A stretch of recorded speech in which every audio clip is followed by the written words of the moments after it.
She walked into the clubhouse with a Ziploc bag held like a verdict. Inside was a biker patch older than she was, once a symbol of loyalty, now twisted into something that terrified her own home.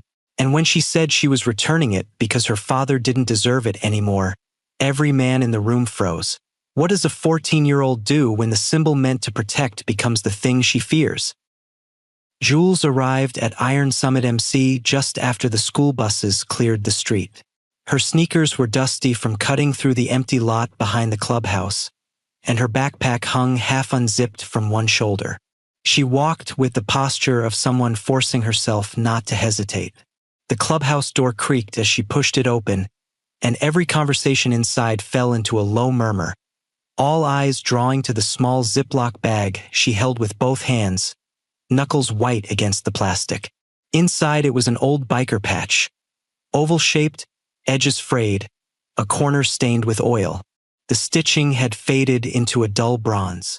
Even sealed in plastic, it carried a faint smell of grease and old tobacco. Something lived in, something that used to be carried with pride.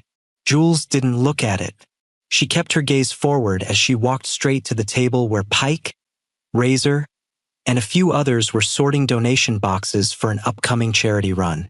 Pike lifted his head slowly. He was the oldest among them, a man whose beard had turned silver long before his bones gave in to age. He saw her expression, flat, controlled but tight around the eyes, and stood up without a word. Jules placed the bag on the wooden table. The sound of plastic sliding against the grain carried more weight than it should have. "This belonged to my dad," she said. Her voice didn't crack, though her shoulders stiffened. "Not anymore." No one interrupted. It wasn't a room used to silence, but the kind you didn't break out of respect. She kept going.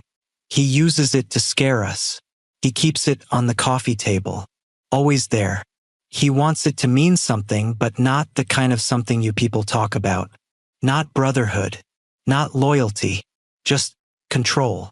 She pressed her lips together, as if debating whether she'd already said too much. Razor leaned back in his chair, arms crossed, expression growing heavier.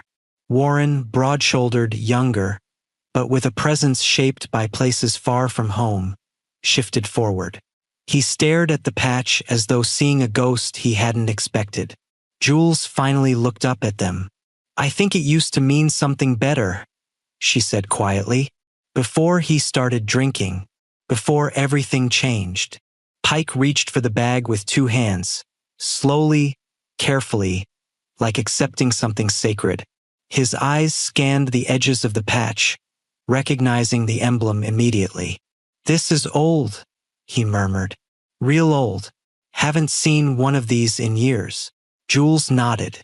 "He told stories about it when I was little, about road trips, friends, how they had each other's backs. He used to laugh when he talked about those days." Her voice dimmed. "He doesn't laugh anymore." She sat down at the table, folding her hands in her lap. She wasn't trembling, but there was a stillness to her that only comes from living too long in a home where noise is unpredictable. The men exchanged uneasy glances. Razor asked gently, "What do you want us to do, kid?" "Nothing," Jules said immediately. "I'm not here for help. I'm not here for revenge. I'm just giving it back. It doesn't belong in my house." She paused. "It shouldn't scare anybody." Her words were sharper than her tone. She wasn't angry, just done. Warren pushed his chair back slightly.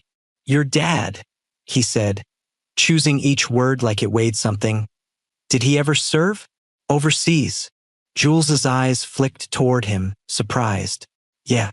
He drove trucks in a convoy unit. Years ago." Warren exhaled hard through his nose. "I knew it," he muttered. "I knew I recognized that stitch pattern." He didn't elaborate, not yet, but the room felt the shift. The way Warren looked at the patch wasn't judgment. It was grief, respect, confusion, maybe all three tangled together. Pike placed the bag down gently. "That cloth only matters if you live up to it," he said. "Symbols don't earn meaning on their own. People do. Jules stared at him, trying to understand whether he was defending her father or condemning him. Then Pike added, "And you just honored it more than he has in a long time." The tension in Jules's shoulders eased just a little, shifting almost imperceptibly. Not much, but enough for Razor to notice and lean back, tension easing from the room. One of the prospects, Bradley, barely 19, always nervous when real emotions filled the air, spoke without thinking. "Does he hurt you? Or your mom?" The question slipped out raw, too honest, but sincere. Jules shook her head. Not with hands, but with everything else. No one dismissed that answer. Everyone in the room understood that harm doesn't always leave bruises. Pike gestured toward an empty seat. "You can stay a bit," he said. "No pressure. No questions you don't want." Jules sat. She didn't smile, but she didn't shrink either. Around her, the men resumed quiet tasks, not pretending nothing happened, just letting her breathe in a place that felt safe in a way her home hadn't for a long time. Razor slid a can of soda toward her. She nodded, accepting it silently. Bradley returned with an old space heater and plugged it in near her chair.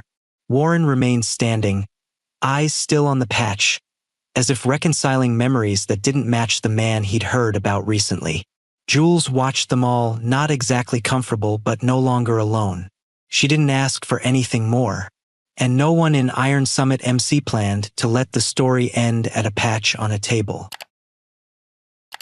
Warren stayed behind after Jules left, long after the others drifted out to the yard or toward the garage bays. The clubhouse felt unusually quiet, the kind of quiet that settles when something important has shifted, even if no one knows what to call it yet. The patch still sat on the table, the Ziploc sealed, but the meaning inside it cracked open.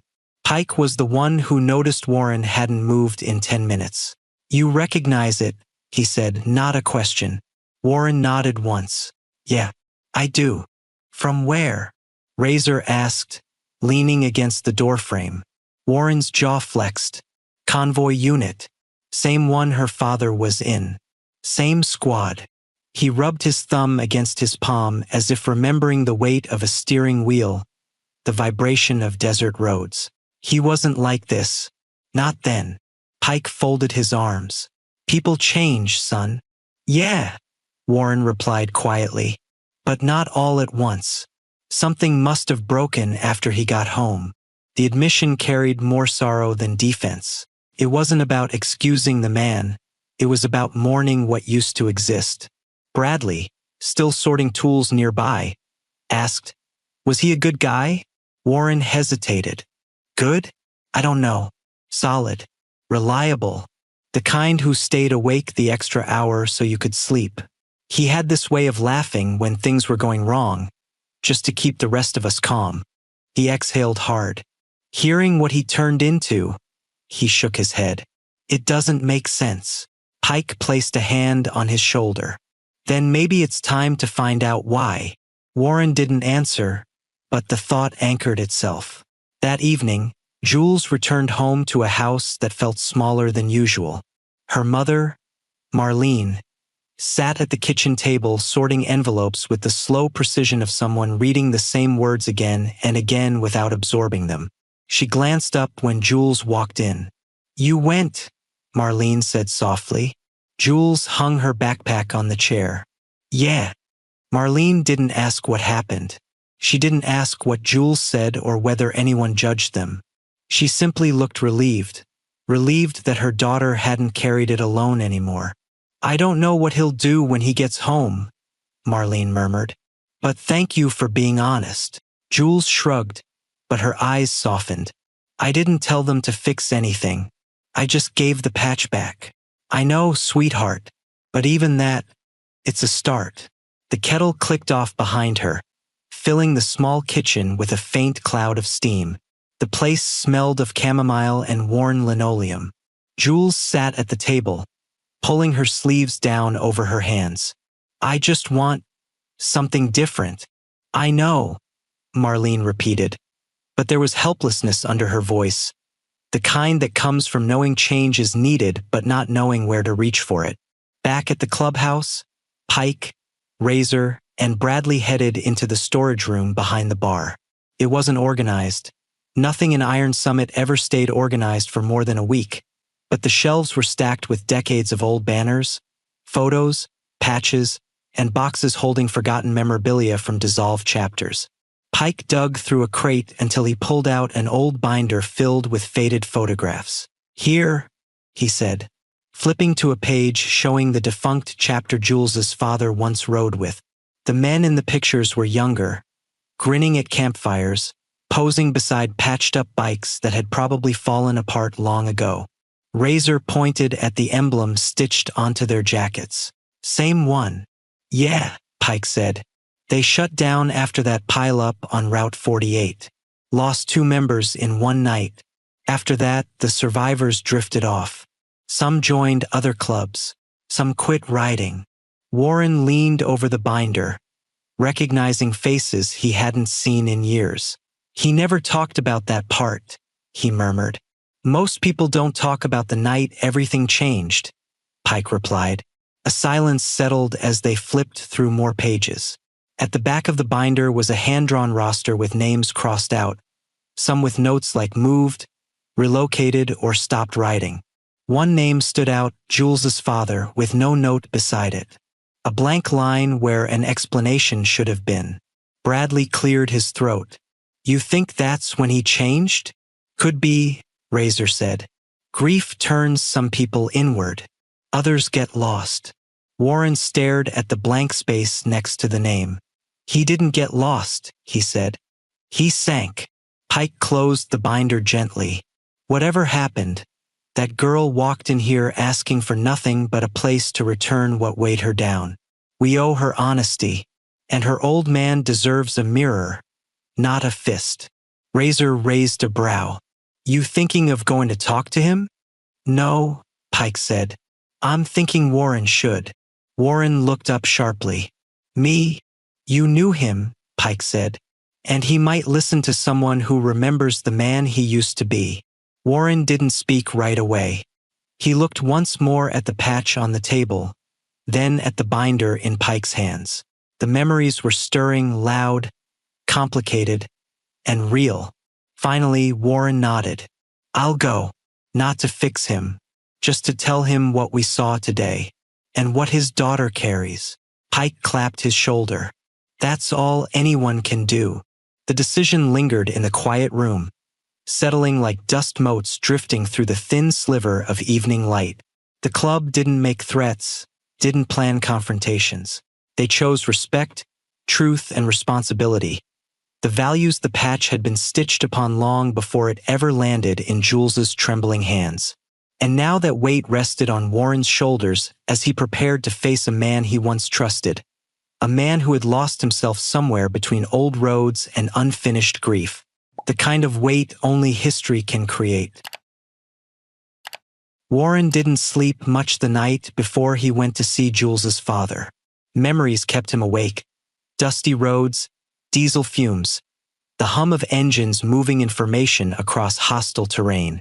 The man he remembered back then wasn't a saint, but he had been steady, dependable, the kind of soldier you could trust when the convoy stretched across miles of night. Now Warren stood in front of a sagging house with peeling paint and a yard scattered with tools left out to rust. The place felt suspended in a kind of weary quiet. No shouting, no movement, just the silence of someone who'd been running out of fight for a long time. He knocked twice. A pause. Then the door cracked open. Jules's father, Evan, looked older than Warren expected. Not old in years, but aged by something that had drained him from the inside out. His eyes were tired, guarded, but not hostile. "Warren?" Evan asked, brow tightening as recognition surfaced. "Didn't think I'd see you again." Warren nodded once. "Didn't come to cause trouble."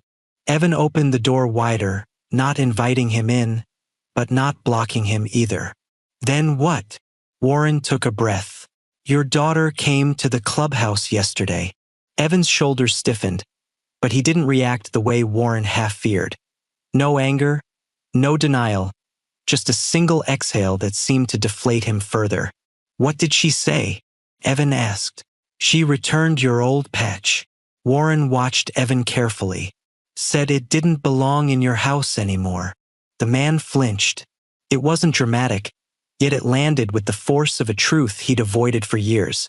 Evan stepped back and sat on the porch railing with a heaviness Warren remembered from deployment, the weight of exhaustion that wasn't physical. She shouldn't have had to do that, he murmured. Warren leaned against the post. No kid should. A long silence stretched between them. A dog barked 2 houses down. Car rolled by slowly. Evan stared at the ground as though the dirt could explain who he'd become. I don't scare her on purpose, Evan finally said. I don't mean to be that guy. I know, Warren replied. But you are. And she feels it. Evan winced, pressing a hand to his forehead. Things got away from me. After the job ended. After the accident. After... He stopped, jaw tensing. I thought keeping the patch close would remind me of who I was. Instead, it just reminded me how far I've fallen from it. Warren didn't soften his tone. Then changed the meaning back. Evan's eyes lifted. They weren't defensive. They were defeated. And how do I do that?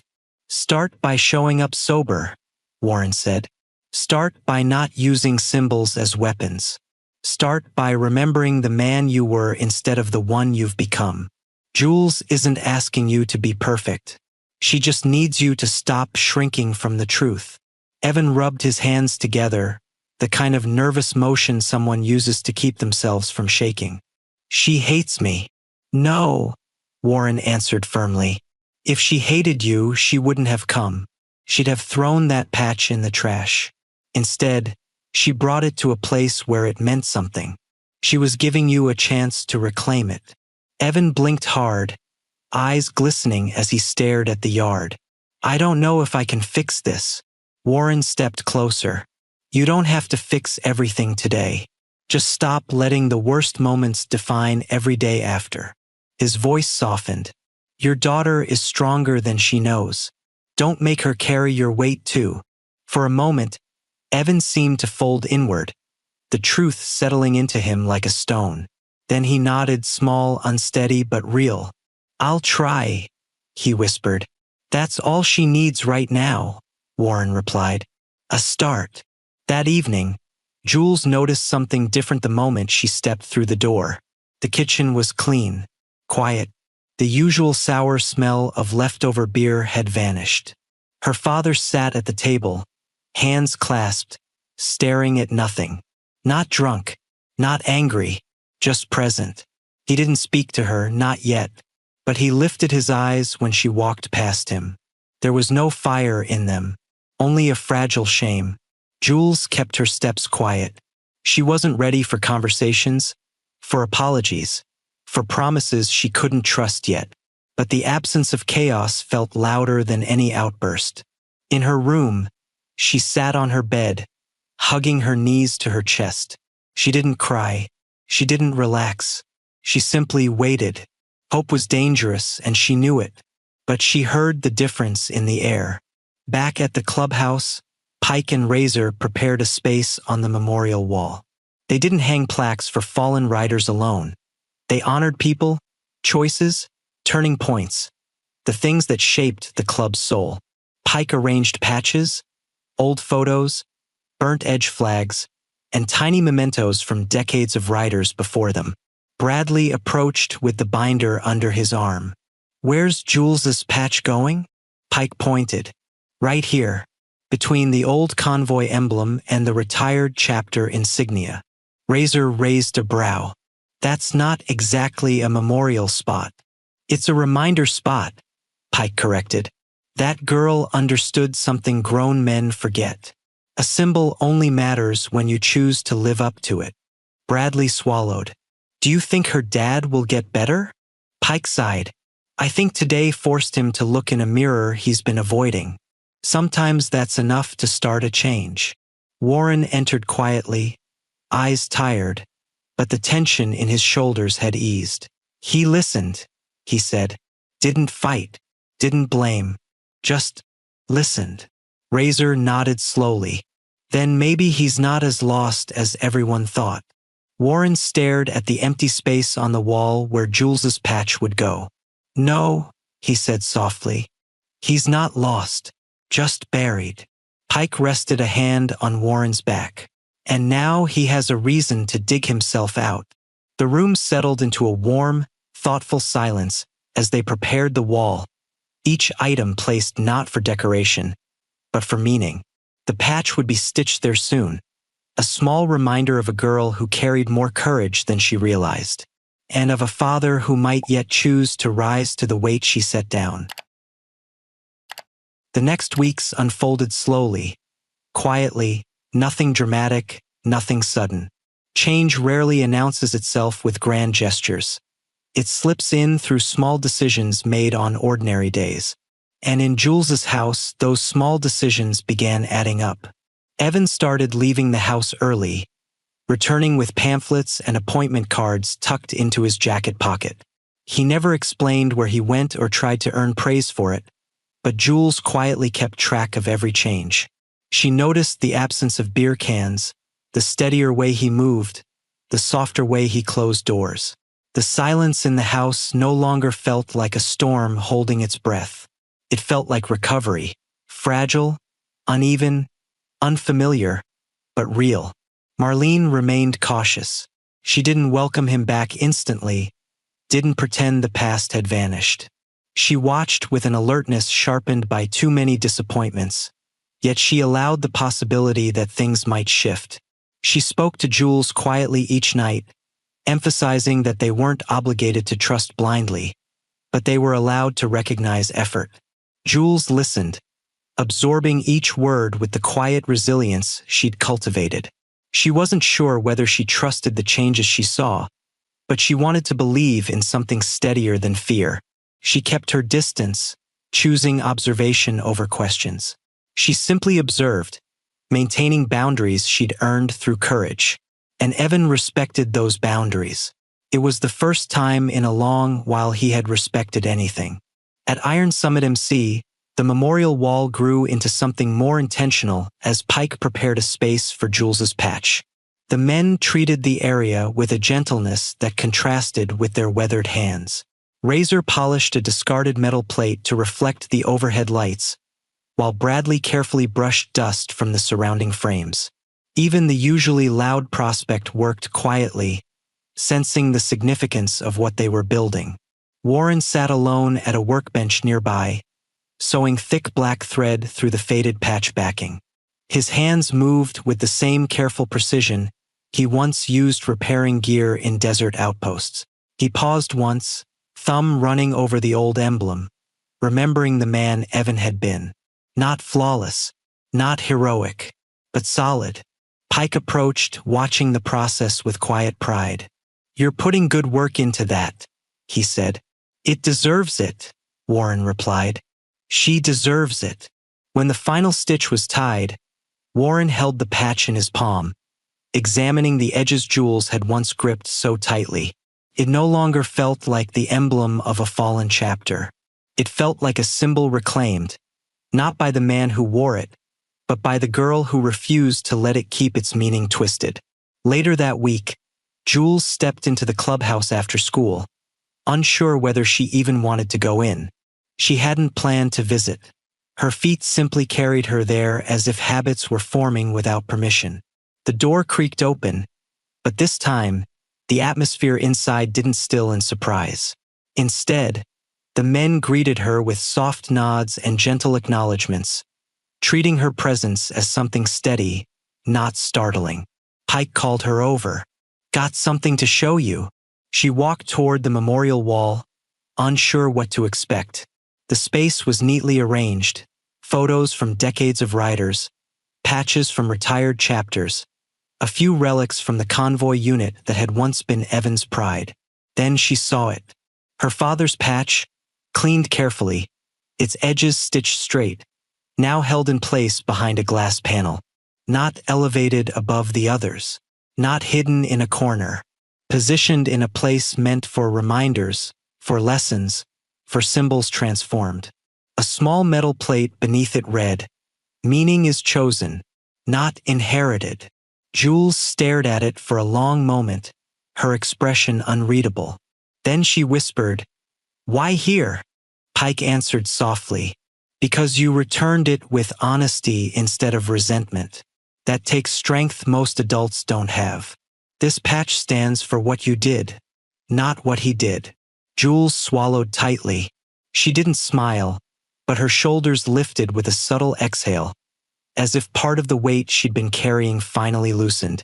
It felt strange, hope pressing against a space she'd kept closed for so long. "Thank you," she said. Warren stepped forward, hands in his pockets, voice gentle. "Your dad's been trying, you know. He's not bragging about it, not asking for a medal, but he is trying." Jules nodded, not committing to anything more. "I know. I can see it. And that patch," Warren added, "it's not about him anymore. It's about the moment you decided something needed to change." Her eyes flicked back to the glass. "I didn't think anyone would care." Razor spoke from across the room, tossing a rag into a bin. "Kid, you'd be surprised how many people care when someone stands up for themselves. Courage spreads." Jules didn't answer. She simply let the words sit with her. Sometimes acceptance was quiet. That evening, she returned home just as the sun dipped behind the rooftops. Evan sat at the kitchen table with a small pile of papers, notes from meetings, scribbled reminders, things he was finally facing instead of running from. He looked up briefly, unsure whether he should say anything. His eyes carried the awkward caution of someone rebuilding trust one breath at a time. Jules stepped past him, placed her bag on the counter, and paused. She didn't offer forgiveness. She didn't offer blame. Instead, she said, "I saw the wall today." Evan's breath caught. He didn't ask what it looked like. He didn't ask whether the patch was displayed well. He simply nodded, humbled. "That's good," he whispered. "That's real good." And it was enough. Jules walked to her room, closing the door gently, a sound lighter than it had been in months. In the quiet kitchen, Evan wiped his eyes with the back of his hand, not out of sorrow, but out of relief. The world hadn't given him a second chance. His daughter had offered him a chance to choose one. Across town, the memorial wall glowed under warm lights, the newly placed patch catching the reflection. It no longer symbolized intimidation or fear. It represented a girl who chose to stop carrying someone else's darkness. It stood for the moment she chose truth over fear. And as the clubhouse settled into the night, the patch stood as a quiet promise that cycles can break, meanings can shift, and even the smallest act of truth can stitch something fractured back together. This story asks us to think about the symbols we inherit and the courage it takes to rewrite their meaning. If you were in Jules's shoes, what would you have done? Share your thoughts below, and if this journey moved you, remember to like, share, and subscribe to embrace the journey for more stories that stay with you long after they end. See you in our next video.